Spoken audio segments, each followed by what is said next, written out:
Je pense sans cesse à toi. Hello and welcome to episode 55 of The Foretop. It's a roundtable discussion of today's hot button topics in food and beverage. I'm your host, Catherine Cole. We will be dropping this episode as the holidays kick into high gear, so we thought we'd focus on healthy eating and physical activity today, just to be contrarian. For our first course, we will discuss why the Mediterranean diet could save your life, but its polar opposite could help you to win that next race. Next, should we really be eating protein bars if we're just going to spend the day sitting? And finally, we will dissect the bowl. Why are these messy piles of hippie food so popular right now? We are not in the studios of OPB today, but in the soothing environs of the Slab Town location of Root Whole Body, a spa, yoga studio, and cafe in Portland, which very much fits with our discussion today. Root takes a natural medicine approach towards health and well-being, offering a plant-forward food menu, yoga classes, chiropractic, acupuncture, and massage treatments, asana, hydrotherapy, and natural wellness products. And I have to say, I love that they have complimentary loose-leaf herbal teas. A few of us are sipping them right now. Even if you've only gone to a yoga class, you can come into Root, sit in the sauna, and sip tea. So we're very lucky to be sitting here in a beautiful studio sipping lovely teas. And now, let me introduce our guests. Sarah Bowen Shea is the co-founder of the very successful online community and podcast, Another Mother Runner. She's also the co-author of 3 books with her co-founder, Dimity McDowell, on running, motherhood, and health. Hi, Sarah. Hello, Catherine.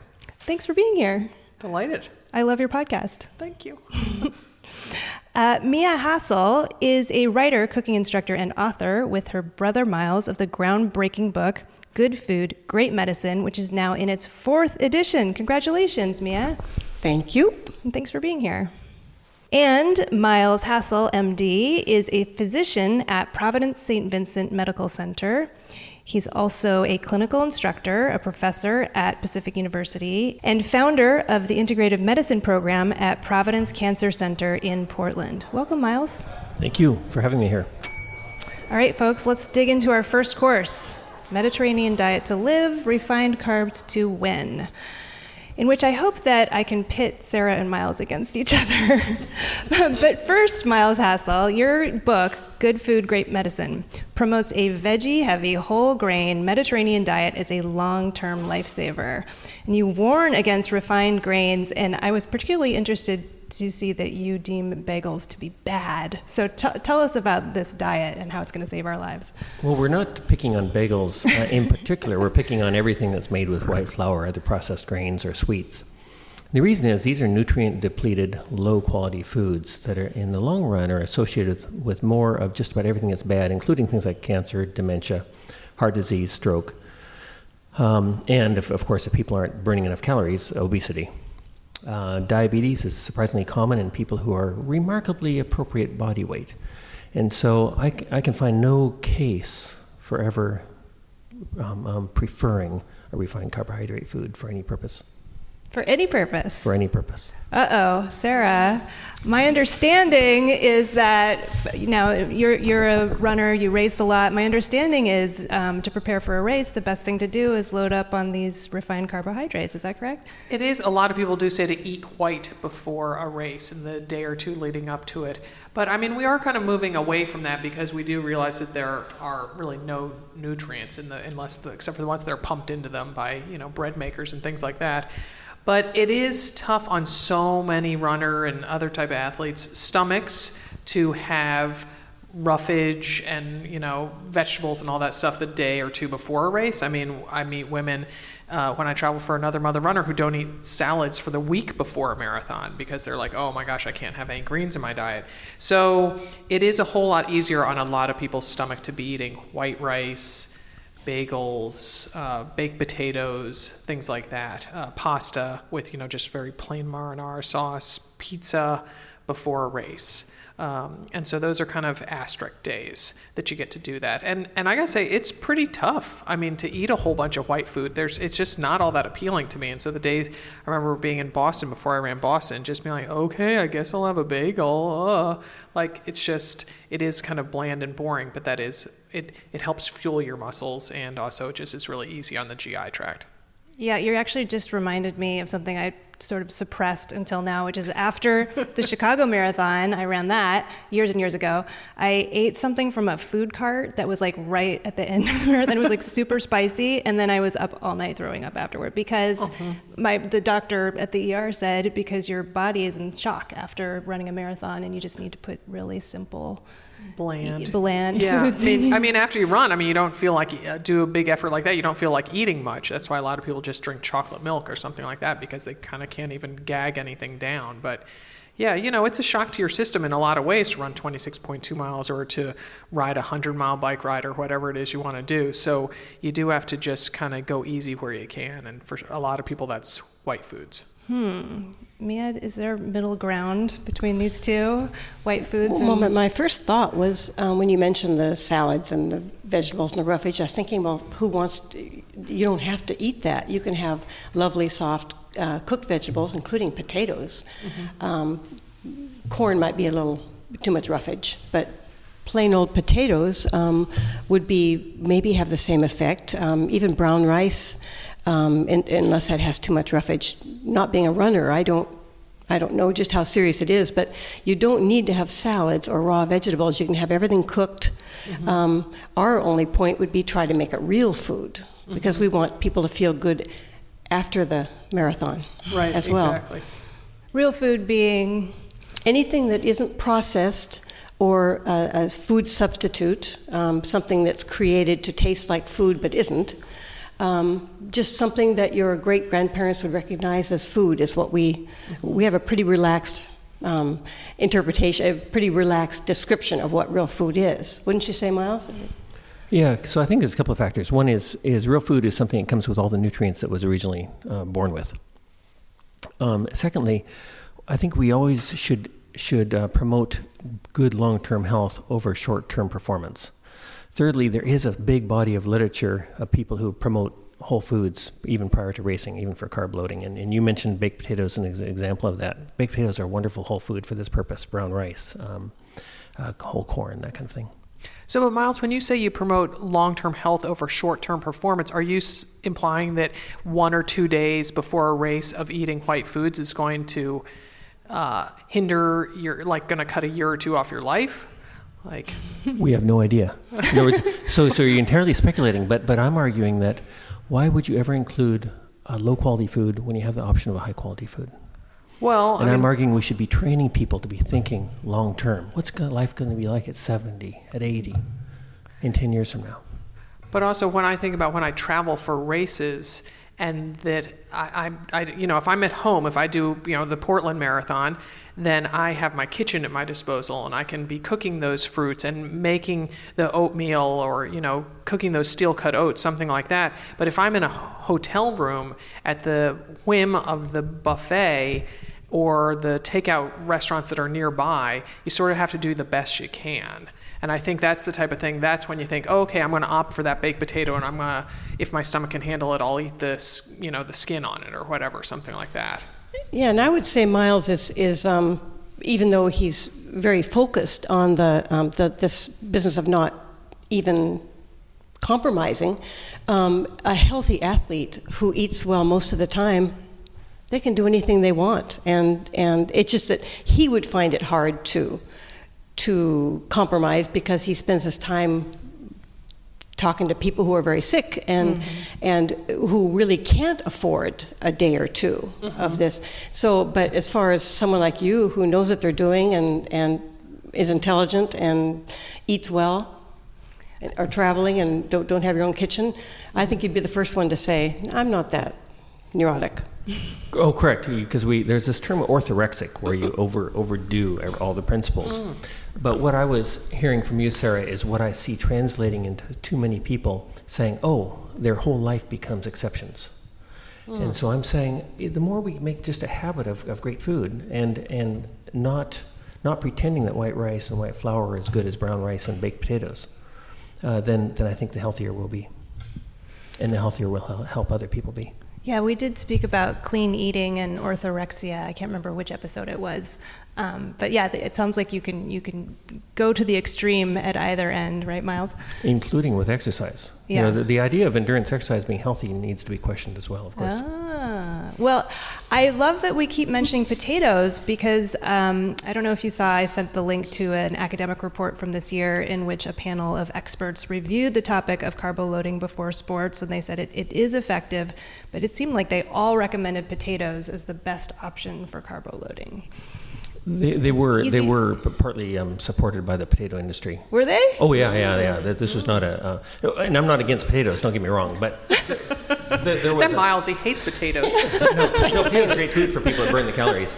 But so is whole corn, so are whole grains. So are so many foods. Can I ask you that whole corn? I just feel it just passes through the system.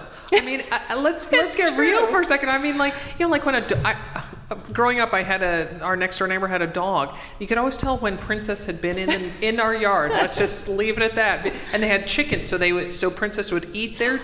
Granted, it was hard corn, but I gotta say the same happens to me as well. You know, you can definitely you re-see it again. The dog would eat the chicken scratch? Yes. No, we're not talking about We're not talking about fresh corn. We're talking about scratch. Yeah. Oh my. Miles is cracking up right now. So dogs' metabolism. No. Metabolism it doesn't easily translate to human nutrition, but certainly if for any given food that your body doesn't tolerate, everybody's extraordinary. We all have our strong points and our weak points. Well, but I agree with you, Sarah. I mean, we've all changed a toddler's diaper. Sure. Where it's just like, wow. In looking like corn, out looking like corn. Yeah. Well, Miles actually spends a lot of time recommending most of his patients don't eat corn or corn products simply because it is something that a lot of his patients have diabetes or weight issues, and corn is something that they're probably better off staying away from. So we're not corn advocates. It's just that when we're coming up with a carbohydrate that might be maybe more acceptable. Yeah. But there is a lot so of fiber. corn, rice, and potatoes are a problem for people who are heavy and sedentary. But for people who are active, they're great foods. Well, speaking of sedentary, maybe it's time to switch to our next topic, our second course. We're going to switch from carbs to proteins. Do protein bars have magical powers, or are they maybe a little bit snake oil? You can't walk into a gas station convenience store these days without seeing shelves packed with protein bars, which I don't think we actually need to be eating while we're driving or sitting at our desks. But Sarah, Bowen, Shea, you are actually someone who competes on a regular basis, so you probably should be eating protein bars. I'm sure you've tasted a lot, and I'm curious what you look for in a protein bar.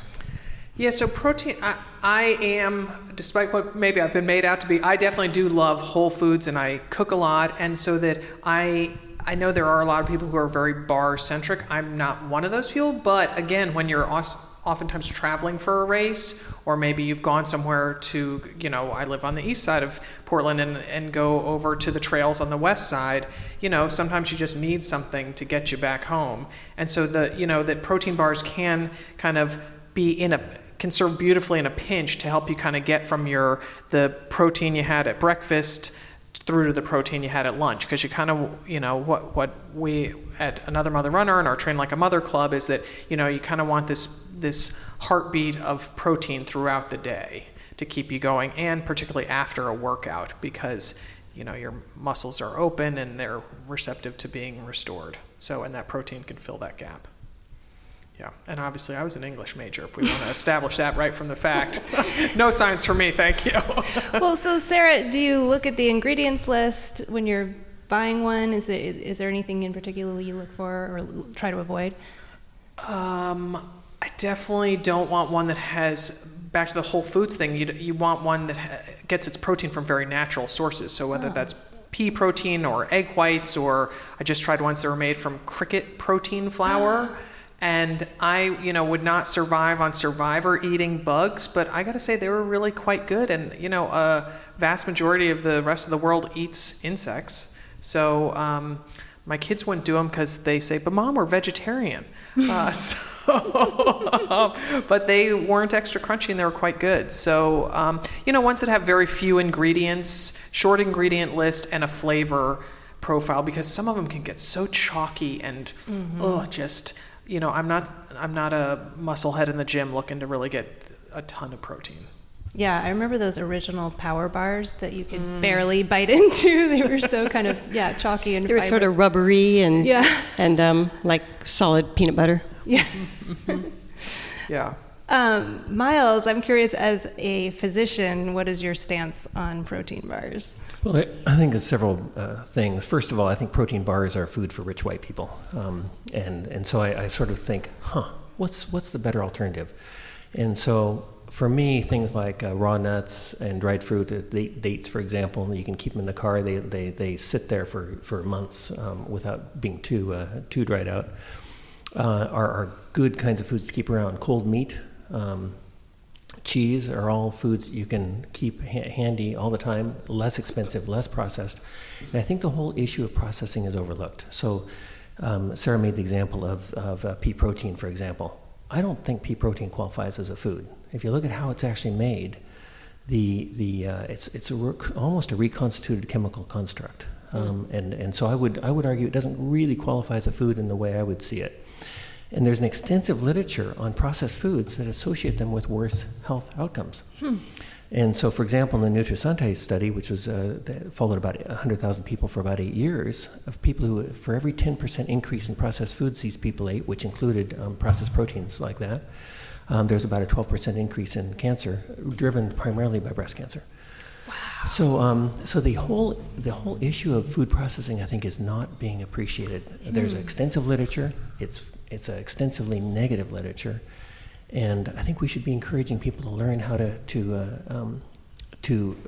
find whole food substitutes that are unprocessed instead, because they're easy to do. For example, if I'm on a road trip, then one of the things we'll cut up cheese, we'll cut up celery sticks, we'll cut up carrot sticks, cucumbers, hummus. I might throw a couple of tri-tip steaks on the grill and slice them up and stick them in a Ziploc bag, that kind of thing. Okay, so if I'm at the gas station, I'm driving, it's a long journey, and I'm starving, is it okay to buy the hickory smoked almonds? Is that better than a protein bar? It seems like they have so much sugar and salt and all that kind of stuff. Under those conditions, you just close your eyes and you buy something that tastes good, and you call it a special occasion. Miles, you surprised me with that answer. Yeah. Keep us guessing there, Miles. Well, Mia, I bet you know how to make a protein bar that tastes better than anything you could buy. And to me, it's easy for me to say.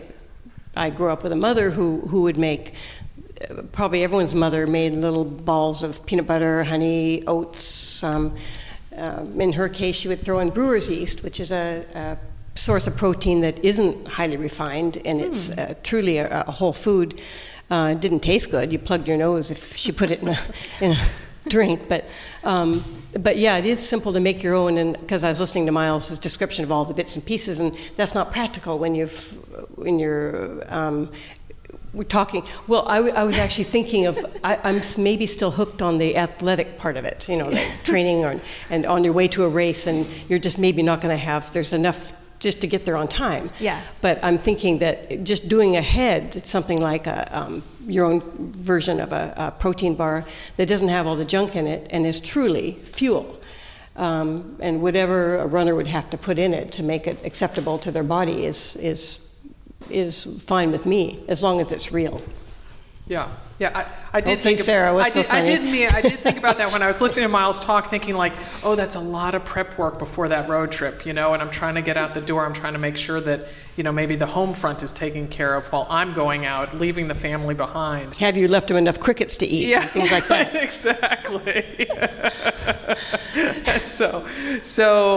But I mean, I have done many relay races and been delighted to have teammates who do pack exactly like you do, Miles. They put the hummus and everything you listed off, including snap peas and, all that stuff. And it is delightful, but it is just a lot of work. Mm-hmm. And that I eat like that at home, and that if it happens I have done so many.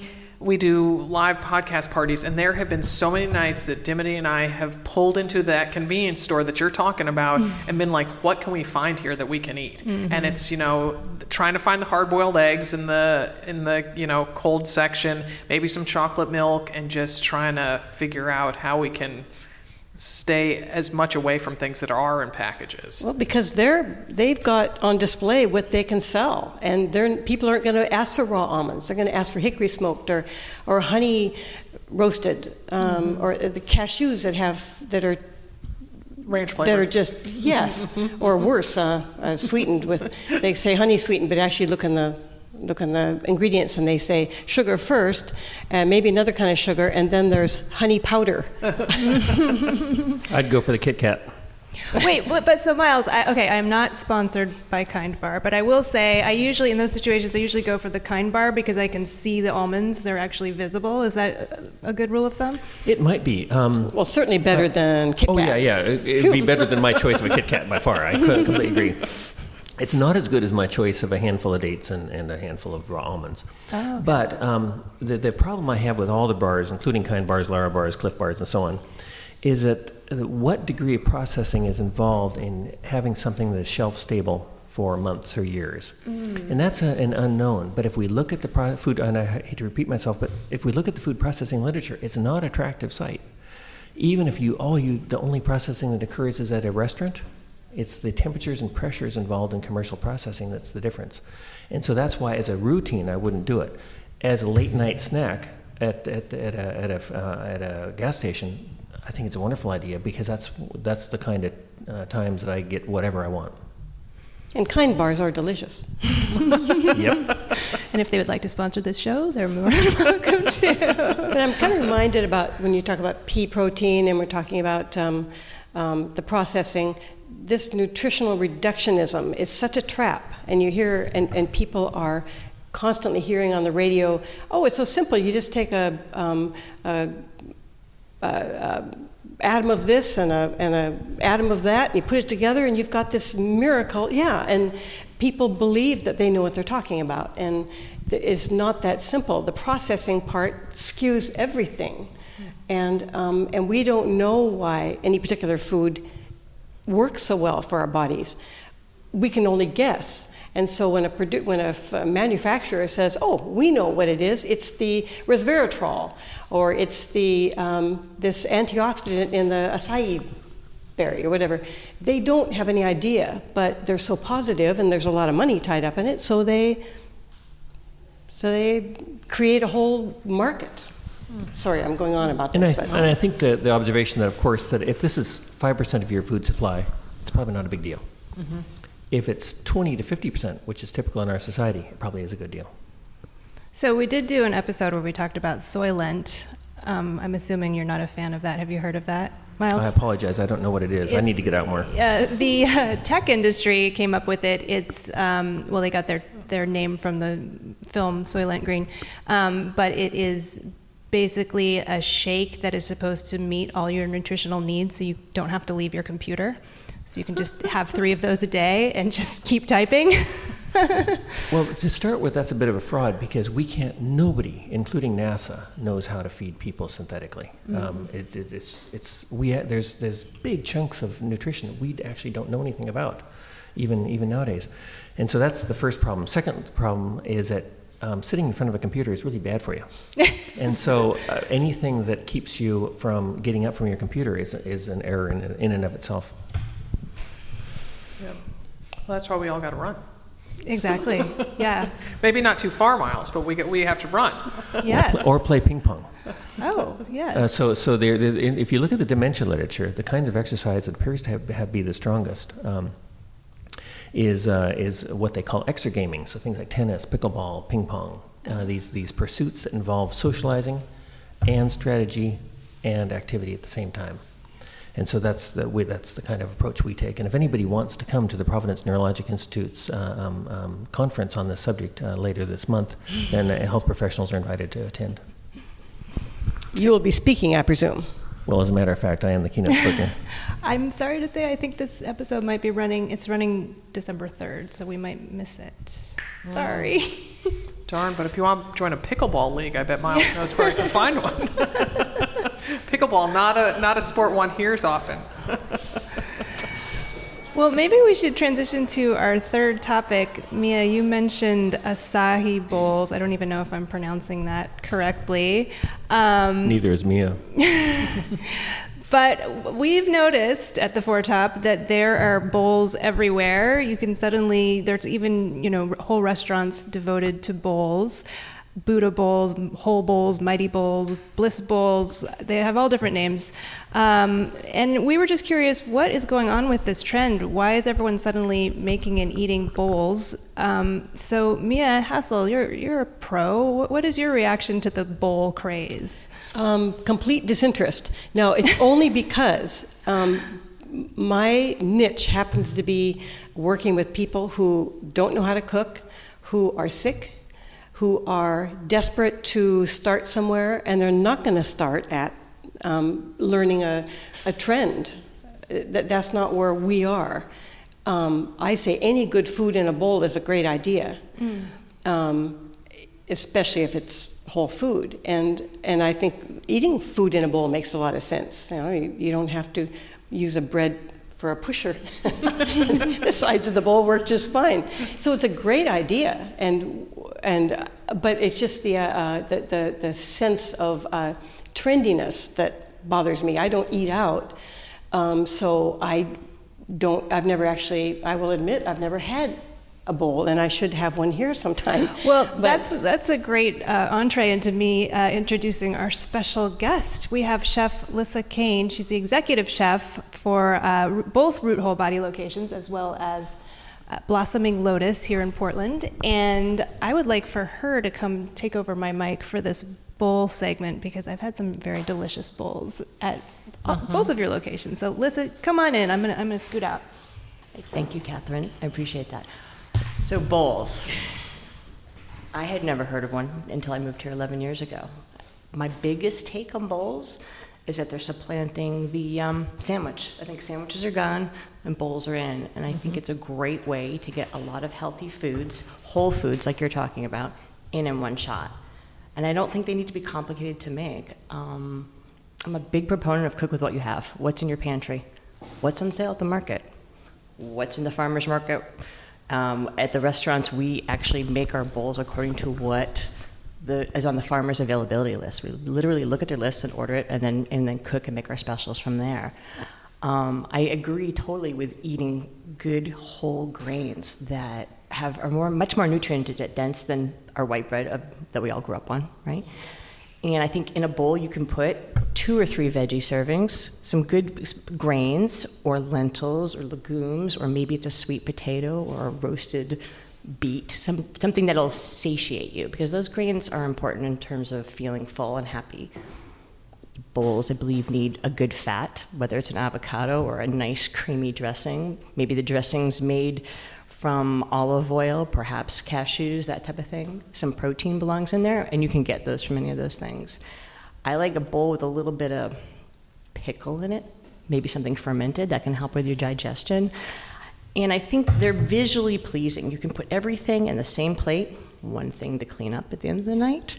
And like you said, Mia, it's easier to get it into your mouth. You can hold the bowl and get it in there quickly. They've been a real big hit for us. They've been great. And I eat that way at home now. We make food, and then it all ends up in the same spot anyway, so that's just where we go. And I think the eater can decide their perfect bite. They can investigate, do I want these 2 things together? Do I want to mix it all? Do I want to keep it separate? Do you have... I was going to say, I've found that to be the case with having 3 vegetarian teenagers in my house, is that they can create their own. So you lay it out. So when you are eating at home, you can put out 7 to 10 choices, and then they can create their own. If I see they haven't gotten enough protein or they haven't taken too many vegetables, I can steer them in that direction. But it is, it's a make your own adventure type meal. Absolutely. And they can be different every time. So do you have a situation where people just pick their own in the or restaurants? Is it a menu?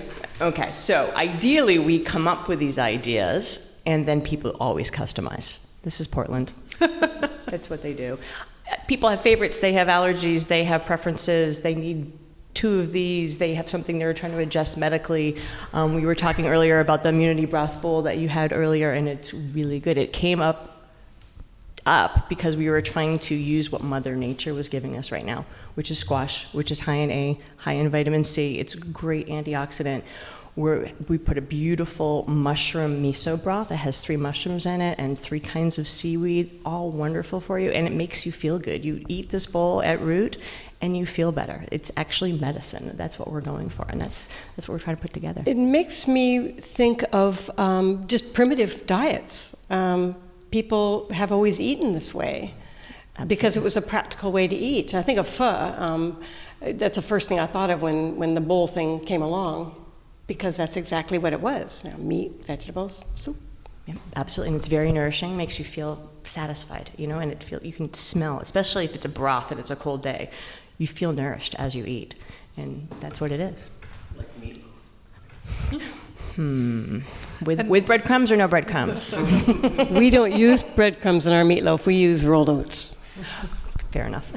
Yeah, and another thing I love so much about you saying about how the feeling of satiety you get from a bowl, but I also love the different textures in it. I mean, that to me, taste is number one, but texture for me is pretty close to it. Absolutely. You can have something nourishing and hearty. Maybe it's squash, maybe it's sweet potato or a farro or some, hearty green. And then you can layer some fresh ingredients, something crisp, maybe some steamed kale, which will give you a lot of nutrients. You can put something bright, something acidic, so you can contrast the flavors. And I just think I don't think it's hard to cook. I think it's quite easy to put in there. I think you stock your pantry well. You buy what's local, you buy what's in season, you trust Mother Nature. And cook more than you're going to need. Absolutely. Although I found that, so I did that last night, I served bowls to the family and they were kind of Mediterranean themed, and I thought, I've practically doubled the recipe that I had sort of started with. I thought, I'm just going to have lunches for days with this. Oh my gosh, the scavengers in my house, like everything was picked clean. That's teenagers, though. Yeah. Exactly. But every week I cook a bowl of quinoa at home, and I have it for dinner. I have it for breakfast. I heat it up with yogurt, or maybe some nuts and some fruit. It can go either way. So I think you do have to plan out a little bit. I mean, especially at home, because we're all busy. Nobody has time. Nobody has time for that. It is easier in the restaurants because we can do everything on a mass scale and then create from there. Right, yeah. And then have enough containers to keep it stored in your refrigerator. There's always that. Absolutely. Stack them up. Well, the right containers. The right container is never there when you want it. It's already in the freezer. Its lid is never there. Yes. Definitely, its lid is never there. It's been left at school. I finally had to threaten my son to say I will not make him any more lunches until he brings some containers home. He said to me this morning, "But Mom, I just brought them home on Friday." And I'm like, yeah, and it's Thursday, and we're running a little low. So. And of course, you have acai bowls, no doubt, that I've heard about. Actually, for all our bowls, we use all our different smoothies. So any of our fruit-based smoothies, we can do that for like a breakfast type of thing with our house-made granola made from oats and raw honey and pumpkin seeds. But we also do savory bowls, so there's no acai. Well, Catherine had mentioned that the acai bowls, and I looked into it because I had not heard of that. And you're right there. I couldn't believe it. It was just a smoothie in a bowl with some fruit on top. And this is That's what we do. That's what we do here at Root Cafe. We actually offer all our smoothies in a bowl, and then you can build it from there.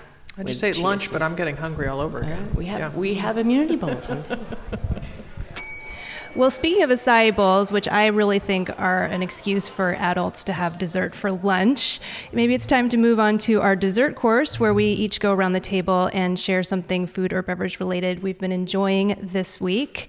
I'll go first. Just listening to that last segment made me think about my dinner I made last night for my kids. And I made a bowl as well, Sarah. And the two fun things that we enjoyed. One, I like to just put out all the ingredients. Maybe you do this too, Sarah, and they build the bowl themselves. Oh, yeah. Mm-hmm. And somehow that gets them to eat more vegetables. They don't even realize so I'll cook like 3 different vegetables, and they'll just toss them all on there.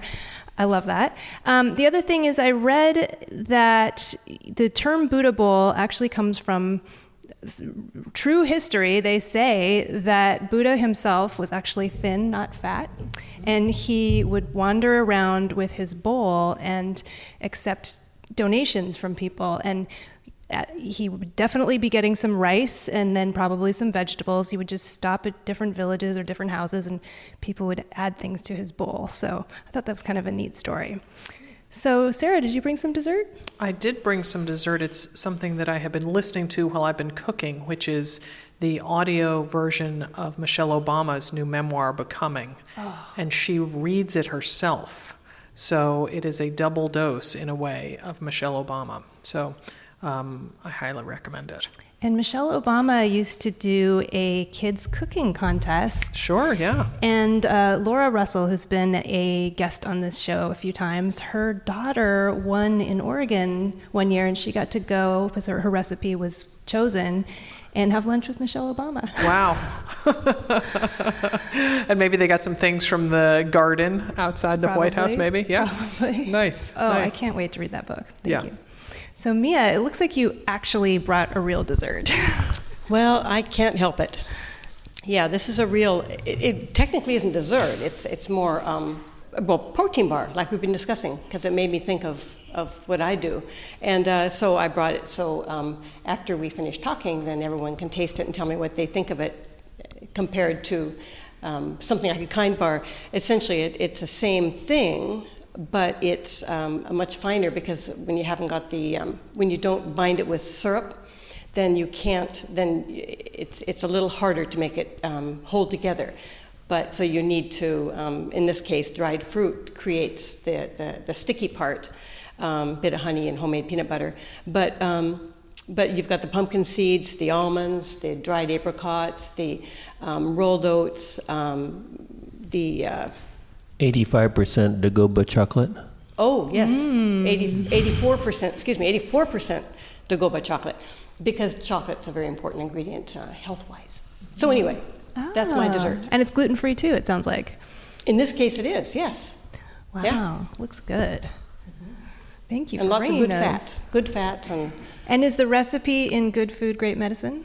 No, a similar one is the chocolate almond bites in the book is just plain chocolate, dried fruit. In the case of the book, it's raisins, apricots, or prunes, and chocolate, nuts, whole almonds with the skin on, everything, and orange zest and a bit of salt. But essentially, it's those three ingredients with the zest and the salt thrown in. And that's more like a truffle. So you wouldn't. It's pretty rich for. It's a little richer than this, but it maybe is. Not it 2 is in the that afternoon idea. food. Maybe more like 6 or 7 Yeah. p.m. Even though people would consider it in a bar form, they'd consider it a protein bar. Yeah. Oh, that sounds delicious. Thank you. Miles, did you bring a dessert for us? Yeah, I'd like a thought. One of the things that impressed me is, especially when I look at my 70 and 80 and 90-year-olds who are in good shape, who are living vital lives, is to remind people just how much control they have over their long-term health. If they watch their weight appropriately, eat great food, which they make at home, and stay active every day, they almost don't need doctors in most cases. And the idea of having people really seize the idea that they can be medically independent, I think is very important. That is great advice, and I will try to follow it. Well, thank you so much, all of you panelists. Thank you to Lissa Kane, the executive chef at Blossoming Lotus Restaurant, as well as Root Whole Body here in Portland.